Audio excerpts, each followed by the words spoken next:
All right, so once you have modified all your studs and they look correct, we're going to just make a copy of this one on this side.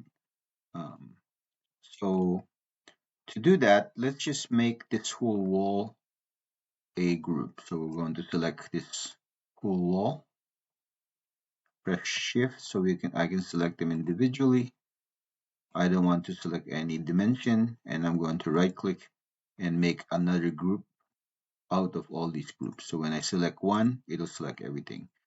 I'm going to copy it here, so I'm going to delete this, and I'm going to select that whole group, put my mover copy, press my control, and then I'm going to I need to probably zoom, hold it from this corner, and zoom out, and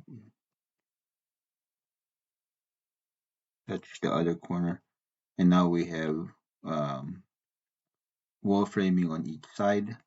We're going to now work on the wall framing for this side, for each end, for the short ends.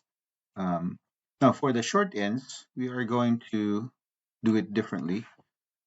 We are going to copy the bottom piece here, okay, the bottom piece, not the plywood, and then I'm just going to make a copy, and I'm going to rotate that,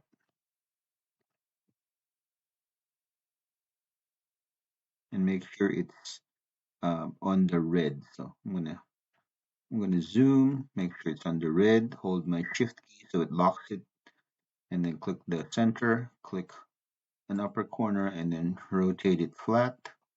Press my control to remove the copy. Once it's flat, I will now simply move it. I'm going to move it from this corner and put it onto this top corner.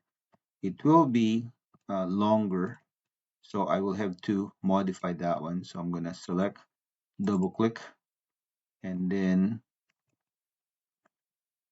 zoom, press pull, push this in that corner, and then right click, close group.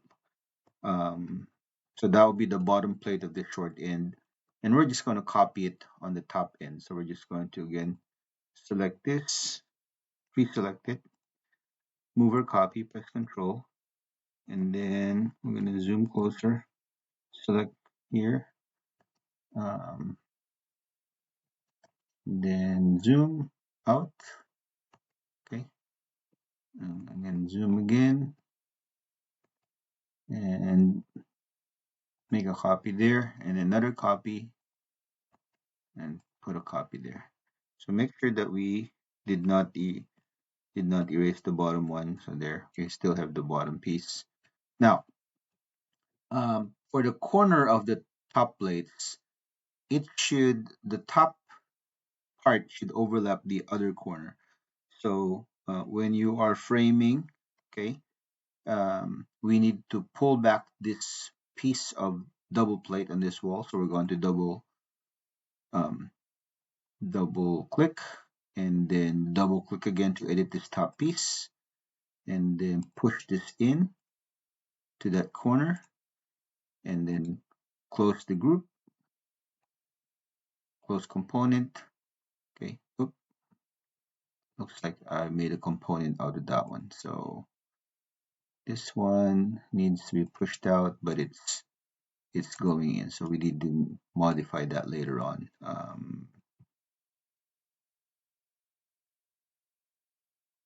Going to delete this, and we're going to make unique, and we're going to make a copy here. We're going to double click this and push this in. Whoop. Still making a copy. Close component, double click the bottom. Oh no, click the bottom, right click, and then we're going to make unique, and then double click the bottom, and then pull it out so it's different from the top plate. There you go, and then we're gonna close the component, and then close the group. Okay, so this top plate should overlap the corner, so we're going to double click this and use press pull, and overlap that to the other side and then close the group. So that's how it should look like. They're overlapping on this corner, and this piece should be overlapping the other corner. Um, but we can also change that. Double click the group, double click this component, pull it back, and then we're going to close the component. We're going to select the bottom and then right click and make it unique so it doesn't change or both of them doesn't change at the same time. So double click the bottom, press pull and pull it up to the up to the front, close the component, close the group, and then we're going to modify this one now. So we're going to double click this, use press pull it up to this one, and that's how we actually do corners of our wall framing. Okay.